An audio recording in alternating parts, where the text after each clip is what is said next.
Bueno, para poner un poco en contexto y para quienes no nos conocen, quería contar un poco, bueno, de qué va esto. Nosotros somos Psicólogos para el Pueblo, somos una agrupación de la Facultad de Psicología de estudiantes que desde hace un poquito más de un año armamos una cátedra libre de psicología latinoamericana para pensar la psicología aquí y ahora, en el territorio en el que vivimos, con todas las particularidades que tiene eh, y para pensar las problemáticas de la región, y entre ellas la violencia de género. Así que, bueno, acá estamos con Luján Costa, que ella es parte de la red de psicólogos feministas y es docente de la cátedra de Introducción a los Estudios de Género. ¿Querés presentarte, Luján? Bueno, sí, también formo parte de las consejerías La Hoguera, ¿sí? Que estamos en Conurbano. Yo estoy en lo que es las consejerías La Hoguera de zona norte, pero tenemos nuestra sede en José León Suárez, en San Martín. Eh, que es un espacio y un territorio que yo habito mucho, primero porque soy vecina de San Martín, y porque aparte tengo la convicción, la fuerte convicción de que hay mucho para hacer y hay mucha potencia en el conurbano. Entonces, bueno, soy una psicóloga feminista desde el transfeminismo, pero desde el transfeminismo popular, eh, del conurbano, ¿no? Puramente conurbana. Así que, bueno, desde ahí me planto y pienso esto, ¿no? Que cuando vos me contabas lo de la cátedra libre, digo, qué interesante, ¿no? Porque venimos con una formación tan hegemónica que nos da herramientas para un sujete que en realidad es un sujete que es varón, heterosexual, cis, europeo, blanco, digamos, y poco de eso podemos utilizar en el momento en que vamos a trabajar y a poner en práctica lo que aprendimos acá en Latinoamérica, ¿no? Con las particularidades de este territorio, con la historia de este territorio y con las condiciones de posibilidad que tenemos quienes habitamos este territorio, ¿no? Porque si no, siempre tenemos en la cabeza, digamos, a Dora con el monederito, y no, bueno, acá estamos. Hacemos Totalmente. síntoma de modo particular en Latinoamérica, no hacemos síntoma igual que en cualquier lado. Sufrimos por otras cosas, padecemos por otras cosas, y nos enfermamos por cuestiones particulares que tienen que ver con la idiosincrasia, con nuestra historia, ¿no? Una historia de aniquilación cultural, de genocidios, históricamente, de gobiernos militares que han arrasado culturalmente y emocionalmente al territorio. Entonces, bueno, bienvenidos psicólogos para el pueblo, me encantó. Muchas gracias. Y gracias, bueno, nuevamente a vos por sumarte acá a hablar con nosotros. Bueno, habíamos pensado en principio que nos cuentes un poquito de la red, de qué se trata, por qué ustedes se organizan en red, por Sí, qué a mí para me qué. gusta, sí, a mí siempre me gusta decir, estoy viendo ahí gente que se está conectando, que son amigues, que ya me escucharon un montón de veces decir esto, pero a mí me gusta la metáfora de pensar que, que en la red vos formás parte, pero también la red te ataja y te contiene, ¿no? Y me parece que la red de psicólogos feministas tiene esa función para les profesionales que formamos parte, ¿no? Eso puertas adentro de la red. Y aparte, bueno, la función social que la red tiene, ¿sí? No hacemos solo psicología clínica, sino que tenemos espacios de formación, tenemos consejerías, muchos de nosotros trabajamos también en territorio y tenemos, digamos, un compromiso muy activo políticamente, y esto, ¿no? Con la fuerte convicción que es desde el feminismo y que esto no nos quita neutralidad en nuestra práctica profesional. ¿Mm? Entonces nos van a encontrar en marchas como red de psicólogos, nos van a encontrar participando de campañas como red de psicólogos, porque tenemos la fuerte convicción que es desde el feminismo y desde este posicionamiento ético, epistémico y político, desde donde podemos hacer justamente una práctica profesional para todos. ¿sí? La red se inicia en realidad históricamente hace varios años atrás, no me acuerdo cuántos, en la asamblea de Villurquiza. Habíamos armado una consejería, un grupo de psicólogos con otras personas que venían también militando desde el feminismo para acompañar situaciones de violencia de distintos tipos e interrupciones de embarazo. Entonces ahí se empezó a gestar, ¿no? Lo que hoy es una asociación civil y que tenemos colegas en todo el país y esto, ¿no? Con una fuerte presencia. Digo, la red tiene una fuerte presencia y hoy, digamos, el ser parte de la red a mí me llena de orgullo. Y creo que al resto de los compañeros también, ¿no? Es como una carta de presentación hermosa. Qué bueno esto que decís que hace unos años, acá mira, dicen justo que hace 4 años que Ahí arrancó está la red. Anto. Anto es una de las creadoras de la red, ¿sí? Antes de que se Ah, haga la asamblea y demás, charlábamos entre clase y clase, porque es docente de la cátedra también, y me decía, yo tengo la idea de armar esto, y ella fue la ideadora de todo esto, de toda esta red maravillosa. que nace como de un germen de, bueno, de conversaciones entre ustedes y de iniciarse en una asamblea y se esparce rápidamente por todo el país, porque 4 años en nivel de organización es poco tiempo, me parece, pero hay algo de la red, del armado de red y esto que decías vos de cómo ataja y sostiene, que también hace que se pueda responder a una problemática tan grande como es la de género y armar una construcción tan rápidamente, me parece Sí, me parece que increíble. había muchas ganas también. Había algo ahí como, y se le pudo poner nombre a eso. Sí, genial. Eh, Bueno, tengo tantas cosas para preguntarte que no sé muy bien por dónde arrancar. Así que voy a ir un poco al machete, así armamos algo más. Dale, dale, dale. Yo tengo acá también las preguntas y algo, unos esquemas también para no perderme, porque como verás hablo un montón, entonces me voy. Bueno, nos encanta igual eso. Eh, bueno, teníamos que marcado hablar un poquito de qué implica la psicología con perspectiva de género. Sí, en realidad la psicología con perspectiva de género no es lo mismo que la psicología feminista, ¿sí? Mm. La psicología con perspectiva de género viene a visibilizar un modo diferenciado de padecer y de hacer síntoma que tiene que ver con las inequidades y con el lugar, según nuestra identidad sexogenérica, con el lugar que ocupamos en un entramado social, ¿sí? En un imaginario social y en el modo en que somos subjetivadas.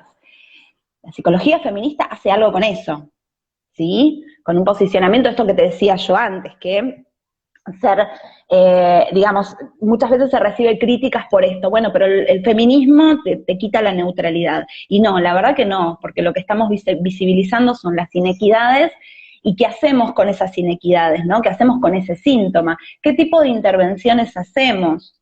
¿Cuáles son las condiciones de posibilidad para pensar en la dirección de la cura según a quién tenemos enfrente? ¿Sí? Obviamente esto sin dejar de lado esta mirada que te decía ética, política, epistémica, pero también con una mirada interseccional, ¿sí? Porque no es lo mismo ser una compañera trans o travesti en Latinoamérica que serlo en Europa. No es lo mismo ser una mujer cis blanca europea que una mujer cis afro o de las comunidades originarias. Entonces, eso es lo que lleva también a que hagamos síntoma y que digamos, que se generen interrogantes de modo diverso, ¿sí? Y que hagamos síntoma y que nuestros padecimientos sean diversos. Entonces es ahí que tenemos que ampliar lo que diría Silvia Bleichmar o Débora Tajer, que es ampliar nuestra noción de semejantes, ¿sí? ¿Quiénes son nuestros semejantes? ¿Quienes se nos parecen? ¿Quienes tienen nuestros mismos derechos? ¿Quienes tienen el mismo acceso a las condiciones de posibilidad? ¿El mismo goce de los derechos justamente, o podemos ampliar nuestra noción de semejante y entender que otras personas padecen de manera distinta y que pueden salir de las situaciones de otra manera o que no pueden. Excelente. Qué fundamental que es la interseccionalidad y pensar eh, a los sujetes que están atravesados por la cuestión de género desde una postura ético-política. Como en las cuestiones de género aparecen totalmente entrecruzadas, cuestiones de clase, de raza, etcétera, como me parece que es un ámbito en el que se ve bastante claro ese entrecruzamiento. Sí, totalmente. Y aparte, digo, no solo se entrecruzan, sino que se suman vulnerabilidades, Claro. ¿sí? Se suman abyecciones. Ahí estaban preguntando a qué le llamo síntoma, Sí, lo vi. Si querés lo dejamos ¿sí? para el final o si querés lo tomamos Ah, ahora. no, porque Como vos creo que prefieras. viene como al lugar, ¿no? Es el modo en que expresamos el lugar que ocupamos en la sociedad, ¿sí? Cada uno hace síntoma del modo en que puede, y eso también es importante, por el modo en que fuimos subjetivadas, por el lugar que ocupamos en la sociedad, con estas condiciones de interseccionalidad, ¿no? Pero también el síntoma es aquello que incomoda, que nos molesta, que nos hace sufrir, que nos hace padecer en plus. Algo que hace ruido ahí, que no terminamos de enganchar con eso. Eh, Algo que me parece interesante agregar también es esto de, una cosa es hacer síntoma y otra cosa es patologizar per se una identidad sexogenérica, ¿sí? Que esto es algo que circula muchísimo en la institución de la que formamos parte. Esto de patologizar ciertos existenciarios, ¿no? Los existenciarios femeninos a priori como histéricos, ¿no? El deseo inconsciente de hijo, las identidades trans y travestis como esquizoides, psicóticas, eso les encanta, les encanta. Hay como una cuestión ahí, digamos, gente que seguramente jamás ha ni siquiera interactuado de ningún modo con una persona trans o travesti. Entonces hacen ahí, presentan casos clínicos, ¿no? Y es muy grave de lo que estamos hablando, porque estamos hablando de patologizar, de hacer diagnóstico y de hacer diagnóstico con el peso social que tiene hacer diagnóstico, que es la etiqueta. ¿Sí? Y esto que se desoye mucho de la ley de salud mental, que es una vez que te etiquetaron es de una vez y para siempre. ¿Sí? Claro. Todo lo contrario a lo que dice nuestra ley de salud mental. Y aparte acá detrás hay una industria farmacéutica que medica, que tiene la pastillita justa para aquello que dijeron que eras o que tenías. Entonces esto es muy peligroso y me parece que la psicología justamente feminista viene a romper con todo esto. Porque digo, en última instancia, bueno, si no quieren hablar de psicología feminista, vuelvan a Freud. Escuchen el padecimiento subjetivo, sin hacer juicio de valor. Tal cual, tal cual. ¿Cómo se resiste un poco eso desde, bueno, nosotros lo vemos en la facultad, sobre todo, en un discurso bastante hegemónico, que aparece constantemente una resistencia a poder pensar de otros modos a las poblaciones trans, que es sorprendente, es realmente Uh-huh. sorprendente. Sí, sí, y digo, esto no es inocente, ¿sí? Por algo la cátedra de género a la que pertenecemos junto con Antonella, es una cátedra que estuvo invisibilizada durante muchos años, es una cátedra que tiene 33 años. Claro. Formales tiene 31, el año pasado festejamos los 30 años de la cátedra. Digo, y es una cátedra que está totalmente invisibilizada, es una materia optativa, que no se piensa en la transversalización de la perspectiva de género como una herramienta fundamental. Entonces, digo, estas cuestiones no son inocentes. Y lo vemos en el efecto, nosotras, bueno, este cuatrimestre no pudimos hacerlo por razones obvias, pero sí hubo una colaboración de Alessandra, que es una amiga de la cátedra. Alessandra Luna viene todos los cuatrimestres a dar una clase especial, que la hacemos generalmente abierta, y habla específicamente de comunidad trans.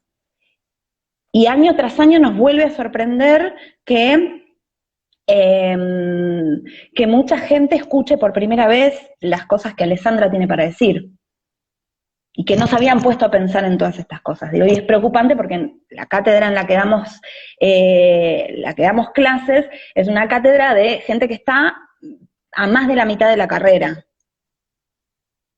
Claro, Sí, claro, porque es pero una bueno, electiva del ciclo profesional. O sea, es más bien exacto, de las últimas materias. exactamente, exacto. Claro, lo rupturista que es que haya una mujer trans en la facultad.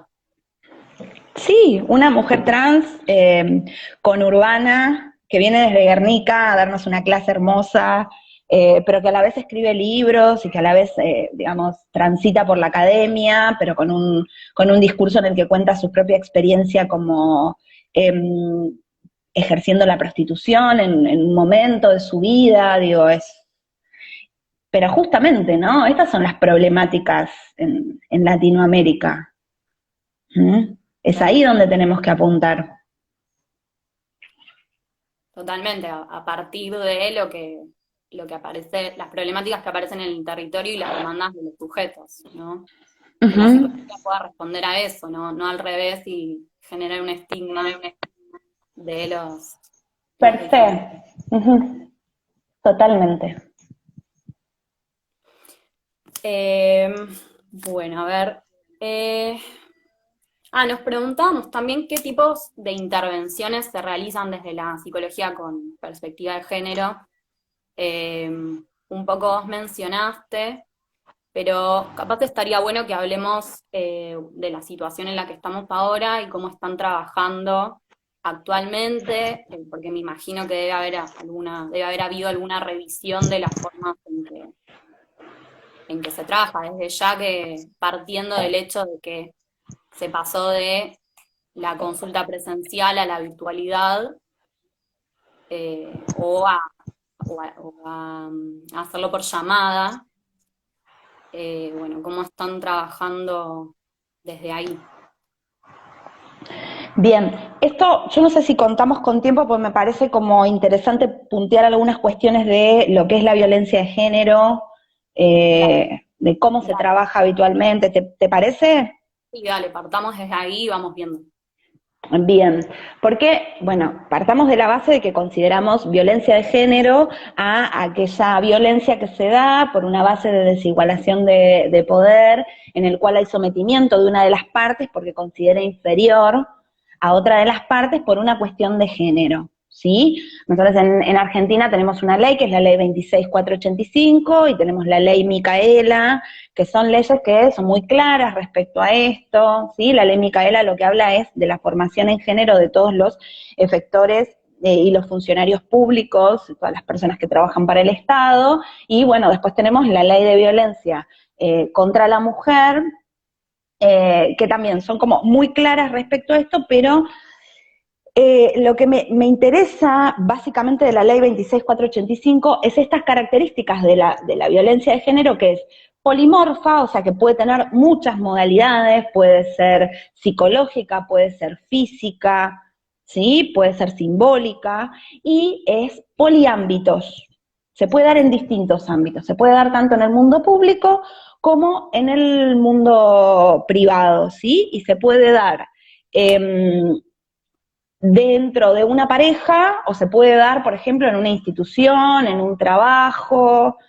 Esto como para tener como una noción respecto a cuáles son las modalidades y los ámbitos. La ley tiene una Eh, particularidad que es casi didáctica, ¿no? Que lista los distintos tipos de violencia y los describe. Digo, exacto, sí, sí, es súper clara, es súper clara. Y esta es una herramienta fundamental para trabajadores de la salud que trabajan con situaciones de violencia, ¿sí? Porque es muy clara. Y pensamos que todos la conocen y en realidad no, muchas veces es novedosa para mucha gente. claro, incluso lo que es la violencia, como para que una ley describa de esa manera una definición de violencia y de cada uno de sus tipos. Digo, lo necesario que es dar una definición concreta y explícita de lo que es la violencia y partir desde ahí. Me parece súper Ujú. llamativo, aunque es algo que en general no he visto en otras leyes. Exacto, sí, y es muy clara porque es lo primero que ves cuando lees la ley, es esta definición, ¿sí? Y después los tipos de violencia, o sea, las modalidades y los ámbitos, ¿no? Y esto es interesante porque ¿qué pasa? Encontramos muchas veces que muchas mujeres en situación de violencia de género logran salir, ¿sí? Ahora vamos a hablar un poquito más de eso, pero logran salir de la situación de violencia, puertas adentro del hogar, y salen y se encuentran con un sistema y con un ámbito súper hostil en el cual muchas instituciones que deberían acompañarlas y deberían asistirlas, en realidad reproducen y refuerzan estos estereotipos y estas violencias, ¿sí? Comisarías de la mujer que siguen sin querer tomar las denuncias o las toman por otra ley vieja, que es la ley de violencia intrafamiliar, que es una ley que ya no corre más, que siguen pidiendo marcas en el cuerpo, cuando en realidad la ley habla de violencia psicológica y violencia simbólica, digo, con todo lo que cuesta salir de la situación de violencia. Entonces, lo que yo planteo ya hace mucho tiempo es que para mí lo que se da es una doble encerrona trágica, Mm. ¿sí? Al decir de Fernando Ulloa, digo, este paradigma del desamparo cruel en el cual la persona que tiene que tratarte y acompañarte y cuidarte te destrata o te maltrata, ¿no? Pero esto es por partida doble en las Claro. situaciones de violencia, ¿no? ¿Y cómo se da una situación de violencia? O sea, vos te encontrás con un tipo el primer día y te pega una piña, no, la verdad que no, eso no sucede, ¿no? Las situaciones de violencia es muy sutil, es paso a paso. No le podemos encontrar palabras, ¿sí? Al principio. Hay algo que incomoda, pero no entendemos qué es. Y se va dando cada vez de modo más seguido. Lo primero que hay es el corte de redes. Pero, a ver, es un corte de redes tan sutil que cuando no hay redes, no nos damos cuenta en qué momento sucedió que nos quedamos sin esas redes. ¿Mm? Porque siempre lo que opera detrás de las situaciones de violencia es el mito del amor romántico. Todo es en nombre del amor, ¿sí? Entonces, yo te estoy cuidando de tu hermana que es una pesada, de tu mamá que es una metida, de tus amigas que son unas putas, de tus amigos que te quieren coger. Yo te estoy cuidando, ¿sí? El discurso va por ahí, no explícitamente, pero sí de manera muy sutil, ¿sí? Yo te cuido porque vos sola no podés con esto, porque vos no te das cuenta, ¿sí? Entonces yo, que soy el único que te amo, el único que te voy a cuidar, soy quien te va a proteger también de esto. Esto se da junto con el ciclo de la violencia, que tiene tres etapas, que es como lo más conocido. Cuando googleas violencia de género te aparece el ciclo, que es acumulación de tensión, que es la etapa de rumiación, el estallido de la tensión, que muchas veces se representa con el golpe, pero no necesariamente, puede ser... el otro día le escuchaba a Anto dando una entrevista y decía esto, ¿no? Lastimar a una mascota, por ejemplo. Romper algo que le gusta mucho a esta mujer. Y después el momento de luna de miel, el arrepentimiento, el no lo voy a hacer más, pero vos también sos tremenda, un poco me buscaste, un poco vos como sos, y mirá lo que generás en mí. Ahora, ¿en qué momento la mujer en situación de violencia intenta salir de este problema, ¿no? De esta situación? En el momento del estallido de tensión, ¿sí? Que es cuando sale, muchas veces sin un peso, muchas veces con los pibes a cuestas, muchas veces sin, no solo sin dinero, sino sin redes, Claro. sin trabajo, y es donde intenta pedir ayuda institucional y lo único que encuentra son instituciones que cierran la puerta, que reproducen las lógicas violentas y demás. Este ratito en que es entre el estallido violento y la nueva luna de miel, es el momento preciso que tenemos para operar y para hacer algo que pueda cambiar la perspectiva de esta mujer para salir de la situación. Si vuelve a la luna de miel, ya no, hasta el nuevo ciclo, no vamos a poder hacer nada. ¿Cuál es el tema y cuál es la gravedad? Que estos ciclos son cada vez más seguidos, cada vez más alejados de la realidad y del entorno, y cada vez con mayor violencia. Claro. Entonces, nosotros, como profesionales de la salud, yo acá tengo un machete para no irme, porque me voy. Claro, porque lo que pasa también es cuando opera de nuevo la luna de miel y opera el mito del amor romántico otra vez, lo que suele pasar es, suelen quedar embarazadas, ¿sí? Y hay algo fundamental que es el manto de amnesia, lo que yo llamo manto de amnesia. Se olvidan de todo lo anterior. Entonces no entienden que esto es un ciclo. Piensan que él está muy nervioso y se le fue la situación de las manos, pero él en realidad no es así. Él es el que está cuando opera el mito del amor romántico. Entonces, nuestro trabajo como profesionales de la salud es explicar que esto es un ciclo. Y que él es también el que lastimó a la mascota, el que te rompió lo que te gustaba, el que te alejó de tus amigues, el que te hizo dejar el laburo, ¿sí? Es también esa persona. Y recordarlo, ¿no? Ahora, lo que tenemos en mujeres que están atravesando situaciones de violencia es, primero, cuando es sostenida en el tiempo, hay una sensación de que hay un deterioro cognitivo, ¿sí? En cuanto se alejan del núcleo violento, restituyen rápidamente, ¿sí? No hay un deterioro real cognitivo, excepto que haya un golpe, digamos, algún... que estén obligadas a consumir algún tipo de sustancias y demás, pero si no, en realidad restituyen porque es por estar en el núcleo violento. Y después lo que tienen es aniquiladas cuestiones como son la autonomía, el autoestima, la capacidad de desear. Entonces, no hay redes, ¿no? ¿Qué es lo que tenemos que hacer es como como profesión? Casi un aniquilamiento subjetivo, ¿no? Están arrasadas en la... gente que ha llegado, compañeras que han llegado a la hoguera, que estaban arrasadas, y yo las veo hoy y no lo puedo creer, porque me acuerdo cómo llegaron. Y además hay algo que es fundamental.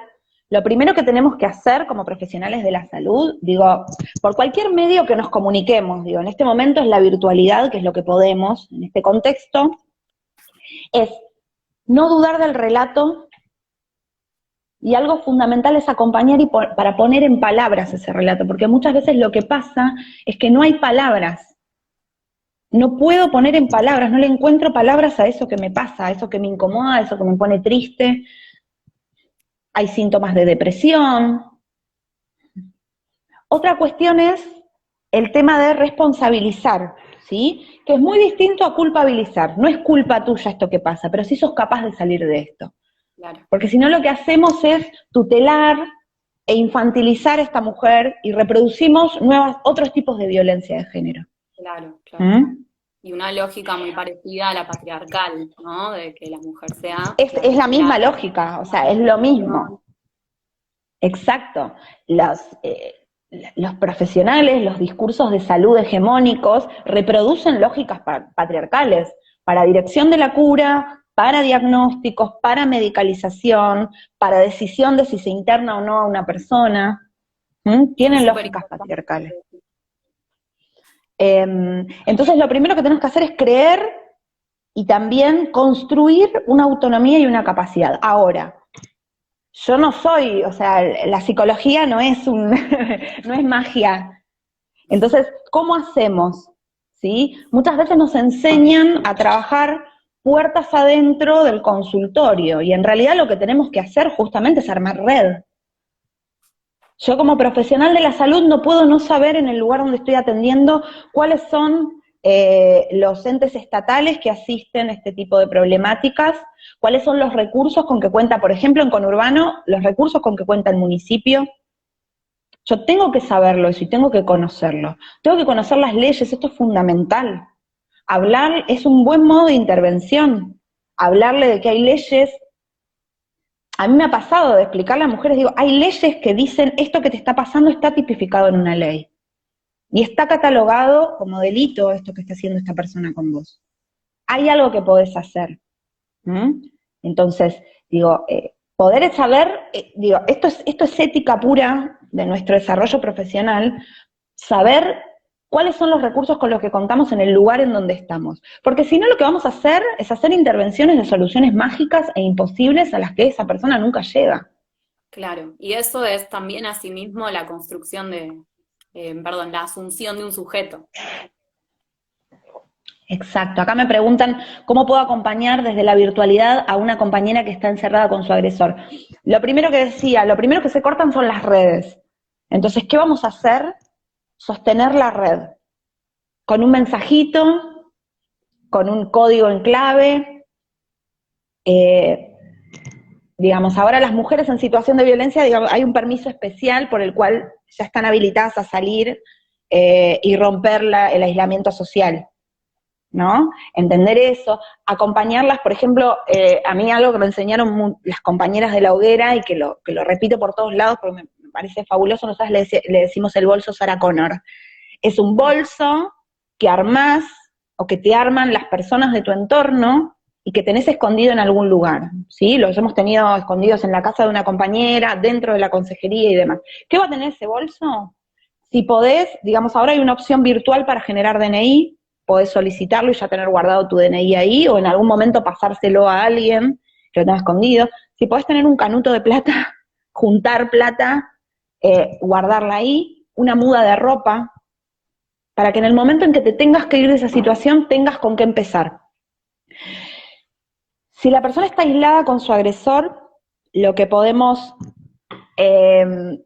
hacer es esto, mantener el contacto con mucho cuidado, sin invadir, sin que esto le genere un aumento de la tensión mayor, pero tratar de mantener el contacto de alguna manera. Estar atentes a que esta persona aparezca, a que esta persona se conecte, porque lo que pasa es que es una bomba de tiempo estar con tu agresor. Entonces, tenemos que ir ahí con mucho cuidado. Claro. Sí, que también la misma mujer no te expulse de este intento de acompañar. Por eso hay que tener mucho cuidado en qué momento intervenimos. Porque si intervenimos en plena luna de miel, lo más probable es que nos expulsen. En la luna de miel lo que pasa es que se vuelve a reforzar el corte de redes, porque somos nosotros dos y nadie más. Y además porque yo solo te voy a querer, porque vos tenés un montón de falencias, porque vos sos una tonta, porque vos no podés con nada. De hecho, yo te tengo que mantener, esto muchas veces pasa, digo, el tema económico es una de las cuestiones por las cuales las mujeres vuelven al núcleo de la violencia. Porque no hay recursos, el Estado no tiene actualmente recursos concretos para asistir y para poder armar herramientas económicas para que estas mujeres puedan salir de la situación. Entonces vuelven, porque si vos no tenés para darle de comer a tus pibes, ¿sí? No hay mucha salida ahí. Claro. Acá preguntaban si podías contar un poco más sobre el mito del amor romántico. Volvimos.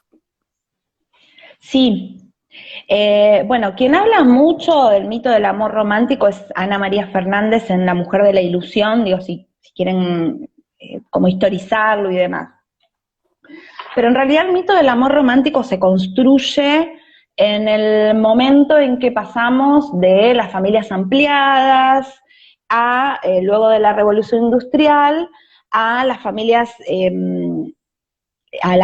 heterosexuales, nucleares, en la cual son mamá, papá e hijos, ¿no? Entonces, bueno, junto con la Revolución Francesa, se empieza a construir un sujeto que en realidad es el sujeto que elige a otra persona para estar toda la vida, digo, pensemos cómo se construye la monogamia también, para estar toda la vida con esa persona, y que se la elige por amor, ¿no? Esto por un lado.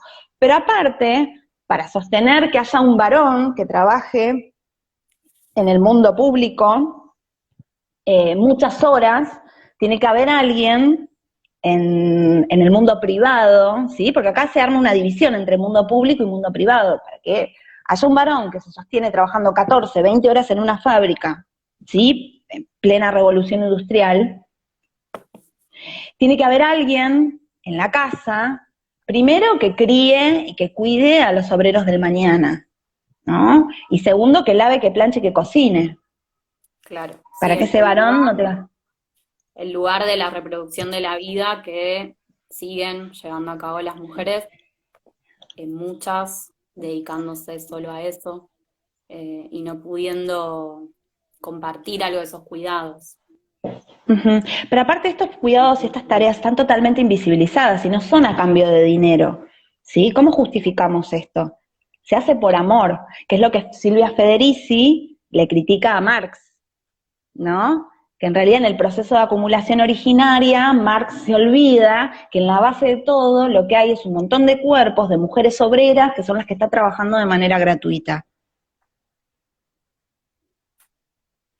Y todo esto lo sostenemos en la teoría del mito del amor romántico, ¿sí? Esto se da, digamos, a ver, es un proceso histórico larguísimo y muy complejo, en el medio está la Inquisición, en el medio está el descubrimiento del rol del óvulo en la fecundación, ¿sí? Que antes no se sabía que el rol del óvulo era tan importante. ¿Sí? Entonces nace la importancia de cuidar esos úteros para que sigan naciendo, digamos, más cuerpos que sean funcionales a un sistema que tiene que reproducir fuerza de trabajo, ¿no? Eso por un lado. Por el otro lado se coartan las libertades sexuales y las autonomías sexuales en un montón de existenciarios. Se coartan las prácticas que no sean las prácticas heterosexuales y puertas adentro del matrimonio. Se empiezan a patologizar ciertos modos de identidades sexogenéricas, ¿sí? Porque en paralelo que se da este proceso en Europa, se da un genocidio en América Latina. Digo, pero esto es larguísimo, puedo estar hablando horas y hay un montón de gente, digamos, no es algo que descubrí yo, leí Calibán y la bruja, por ejemplo, digo, es muy largo, pero como para que se den una idea de cómo se gesta el mito del amor romántico, ¿sí? Que lo seguimos trasladando hasta hoy, y que se sigue disfrazando de otras cosas, ¿no? Quizás, perdón, pero algunas referencias, ya que estamos, bibliográficas para ampliar un poco el tema, ¿qué sugerirías? Sí, bueno, Calibán y la bruja me parece un libro fundamental, histórico fundamental. El segundo sexo de Simón digo, los clásicos, ¿no? El segundo sexo de Simón de Beauvoir y Ana María Fernández, La mujer de la ilusión, como la base, pero hay un montón de cosas. Ana María Fernández fue docente de la UBA y la fundadora, si no me equivoco, de Sí, una de las cátedras de grupos. y de género también. La cátedra Ah, de género que hoy coordina Deborah Tajer, los primeros años la llevó adelante Ana María Fernández. claro, la inició ella. Exacto. Perfecto. Bueno, estaba viendo que nos quedan 15 minutos. Me parece que estaría Sí. bueno hablar un poco de cómo es la situación de la violencia de género actualmente en el último mes y luego darle un lugarcito a preguntas.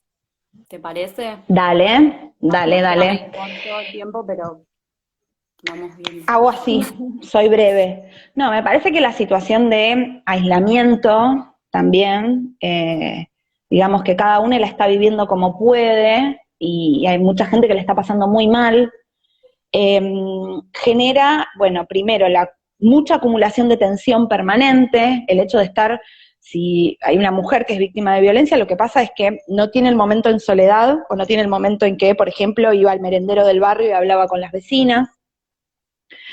O que iba al almacén, a la farmacia y podía hablar con otras personas, podía armar red, podía contactarse con alguna amiga. Esto no está sucediendo muchas veces, ¿sí? Claro, la red en sí misma de la que hablábamos antes está en este Se momento. pierde, o sea, sobre todo en los barrios, lo que está pasando es que hay mucha dificultad, porque están los varones y muchas veces varones violentos que están ahí. Aparte, ¿qué pasa? Los varones que están habituados y el mandato es ser productivos, ser proveedores y estar en el mundo público, de golpe tienen que estar puertas adentro, con una economía que se está cayendo más aún, digamos, venimos de un proceso de recesión y ajuste claramente, con el macrismo, y esto se ha agudizado en los barrios, en los sectores, sobre todo en los sectores más populares. Entonces, si a mí el mandato que tengo es ser productivo para reafirmar mi masculinidad y ser proveedor, y eso no lo estoy pudiendo hacer, necesito ejercer de alguna manera el poder que me haga sentir nuevamente el varón, el macho hegemónico y demás, ¿no? Esto se articula con que los existenciarios masculinos más tradicionales son subjetivados para son subjetivados únicamente para habilitar como modo de expresión la violencia. Entonces, los varones deprimidos ejercen violencia, los varones enojados ejercen violencia, ¿sí? ¿Hacia quiénes? Hacia quienes consideran inferiores, hacia quienes consideran su propiedad. Entonces lo que está pasando es esto, necesitan, digo, aparte el hecho de que la depresión muchas veces incide en el consumo de sustancias, en el consumo de alcohol, ¿sí? Pero dejemos en claro esto, y hoy hablaba con una colega, una gran amiga y colega de la red, Malena Martínez, que ya se especializa en masculinidades, y lo que me decía es, bueno, de la importancia y de la necesidad imperiosa que tenemos de desarrollar espacios para varones, pero no tratamientos psicológicos, porque si no lo que hacemos es volver a reproducir esta lógica de que hay una enfermedad que los hace violentos, ¿sí? Y desde la red sostenemos que no hay una patología del varón violento, son hijos sanos del patriarcado. El sistema patriarcal, capitalista, cis y heteronormado, tiene un mensaje permanente hacia los varones de ser todo esto que generan cuando se muestran violentos, ¿sí? Ese es el mandato, son los mejores alumnos del sistema patriarcal. Entonces, Malena lo que me decía es que tenemos que reforzar la psicoeducación, ¿no? Para prevenir, porque lo que estamos haciendo permanentemente, trabajando con las mujeres en situación de violencia, es poner parche, apagar incendio, cuando el daño ya está hecho, ¿no? Y ella me decía, lo que pasa es que, bueno, acompañamos a esta mujer puede salir y demás, pero después este varón vuelve a formar pareja, y vuelve a ser violento con esta nueva pareja, ¿no? Y esto es fundamental y es la pata que quizás a mí me falta, porque acompaño mujeres en situación de violencia, pero bueno, nada, lo que hay que reforzar es el trabajo con existenciarios heterosis masculinos. Está buenísimo esto que decís. En general... No lo dije yo, lo dijo Malena, que quede claro, porque es de su autoría. que nos traes vos ahora. Porque en general no, como decís vos, el enfoque no se lleva tanto por ahí, sino más por el lado de las mujeres, pero es unir apagando incendios, como decías vos. Bueno, a ver, vamos a ver cuánto falta. Bueno, ¿vos querés contar algo más? Ah, ¿sabés qué? Queríamos preguntar un poco sobre los canales institucionales o las respuestas institucionales del Estado frente a la problemática de violencia de género, si nos puedes contar cómo están funcionando. Sí, en los municipios, en provincia de Buenos Aires, las direcciones de políticas de género están funcionando con guardias, pero están funcionando de manera virtual y van a empezar a funcionar también de manera presencial, ¿sí? Pero no dejaron de funcionar nunca. Después está la línea 144, la línea 137 para violencia familiar, el 0800 del Ministerio Público Fiscal, el 0800 de atención a víctimas de abuso sexual en la infancia, y después lo que implementó la línea 144 es una serie de teléfonos para contactarse por WhatsApp. Ah, ¿sí? En buenísimo este eso. contexto, porque a veces no podemos hablar, ¿sí? Teniendo en cuenta, y algo que también quiero dejar en claro, es la lucha que están teniendo las compañeras de la línea 144, ¿sí? Porque no les están pagando tarde, están en una situación de mucha precariedad laboral, ¿sí? O sea, esto que hablaba al principio, ¿no? Cómo se reproducen institucionalmente muchas veces violencias hacia nosotras que siempre somos lo más delgado del hilo, ¿no? Por donde se corta. Digamos, estas compañeras que están asistiendo a situaciones de mucha complejidad, están sin herramientas, totalmente precarizadas, con una situación de emergencia, digamos que es muy estresante, están poniendo mucho el cuerpo, mucho la cabeza, y están ahí, bancando, pero en este contexto también. Digo que no es Claro, menor. totalmente, con lo estresante que debe ser el trabajo para ellas, porque las situaciones de violencia de género son una emergencia constante.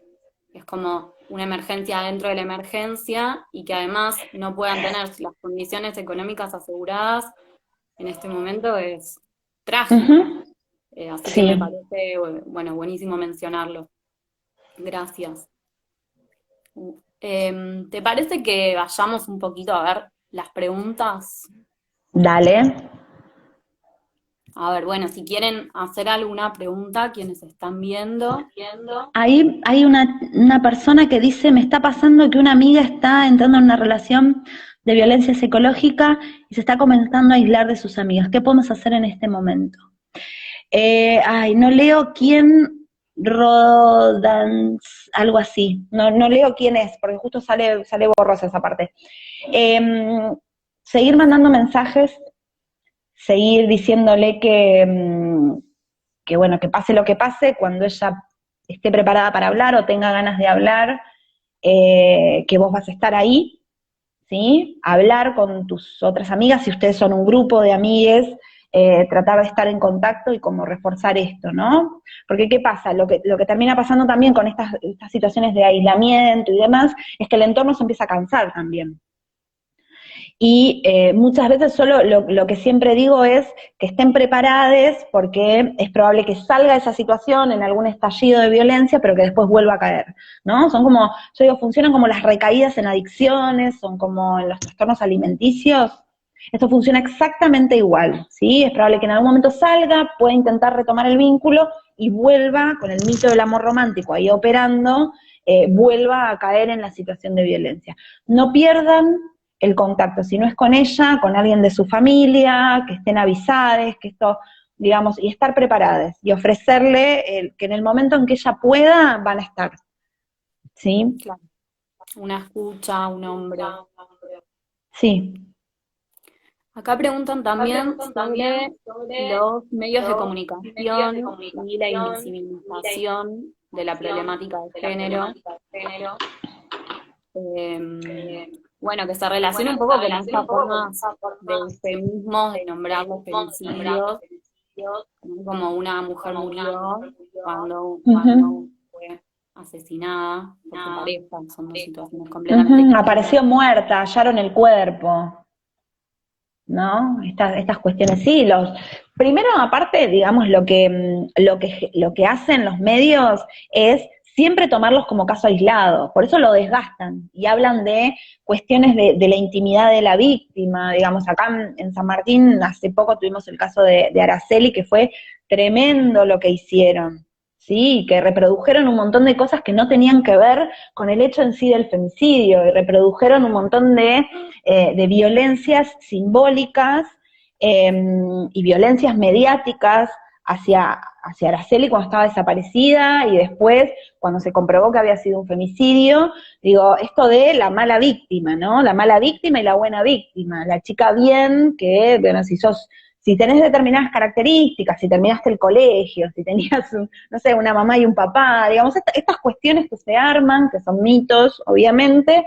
y que te catalogan de buena o mala víctima, ¿no? Y como los medios de comunicación lo que hacen es tomar cada caso, en vez de focalizar en las cosas sistemáticas que se repiten en todos los casos, focalizan en aquello que hace algo diferente. Entonces vos pensás que este fue un enfermo que la mató, un perverso, como dicen, ¿no?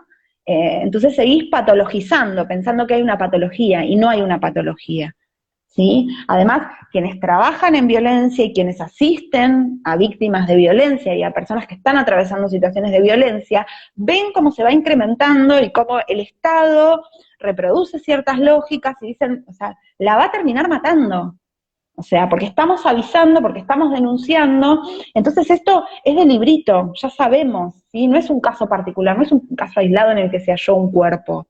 ¿Sí? Esto es sistemático y fue aumentando hasta que un día la mató. Claro, totalmente. Se tiende, los medios individualizan cuando, por ejemplo, últimamente lo que se ve es que las mujeres que fueron asesinadas por sus parejas, en la gran mayoría, todas habían hecho denuncias anteriormente. Ujú. Pero aparte porque no quieren que nos encontremos en aquello que nos parecemos y en los problemas que nos convocan en tanto colectivo. Nos quieren separadas, nos quieren solas, ¿sí? Porque da mucho miedo la potencia que tenemos en la calle cuando estamos todas juntas. Qué linda esa frase. Bueno, acá hay una pregunta.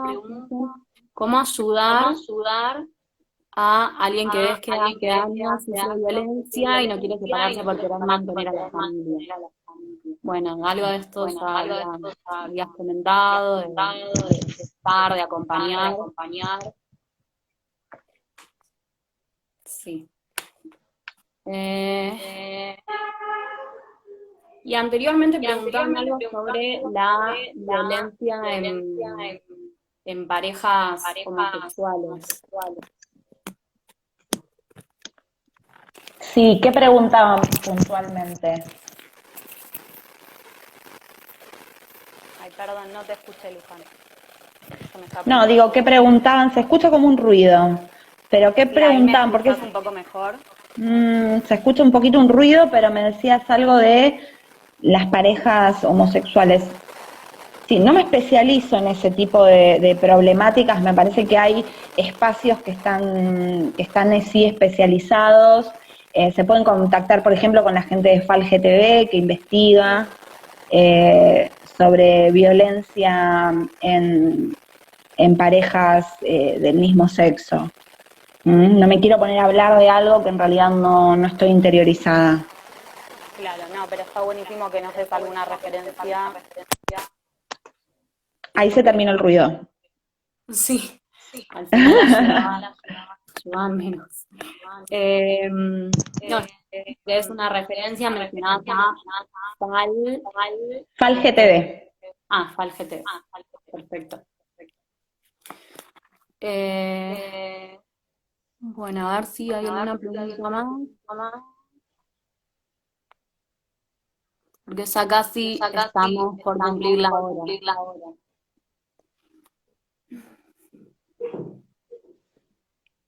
Bueno, lo mismo, violencia entre lesbianas. Acá hay una pregunta que yo no la termino de entender, quizás vos sí. Dice, ¿es posible relacionar pulsión agresiva y psicoeducación? Perdón, ¿no? ¿Es posible relacionar? ¿Qué fue lo primero? Pulsión agresiva y psicoeducación. Pulsión agresiva. No sé a qué. Pero sí, quizás, a ver, no sé si estoy contestando, pero me parece que va por este lado, ¿no? Si vemos una persona que su modalidad de expresar todos sus malestares o todas sus emociones tiene que ver con expresar hostilidad y expresar violencia, quizás desde la psicoeducación podemos desarrollar otras herramientas para, para poder expresar sus sentires de otros modos, ¿no? Excelente. Bueno, quería agradecerte mucho por el espacio, sobre todo por la generosidad de ustedes. La verdad que son una masa, su trayecto es súper interesante, en general, de cada una de ustedes. el laburo que hacen en red también. Bueno, algo ya te dije que me parece súper alentador para quienes estamos en este camino.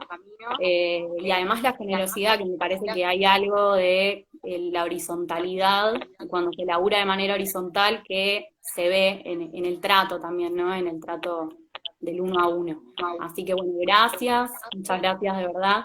Gracias también por ponerle un poco de palabras a esto que está pasando, eh, con todo lo que implica cada vez que leemos sobre un femicidio, todo lo que nos produce en el cuerpo, toda la angustia que nos produce. Así que me parece nada, fundamental poder ponerle un poco de palabra a eso. Bueno, gracias a ustedes por la invitación, la verdad que es un placer.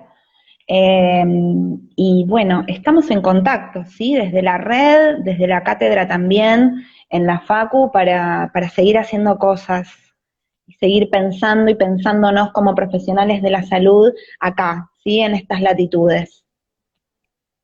Totalmente estoy, bueno, totalmente de acuerdo. Bueno, Bueno, estamos en contacto entonces. vale, Gracias. vamos hablando. Gracias por todo. Chao, chao.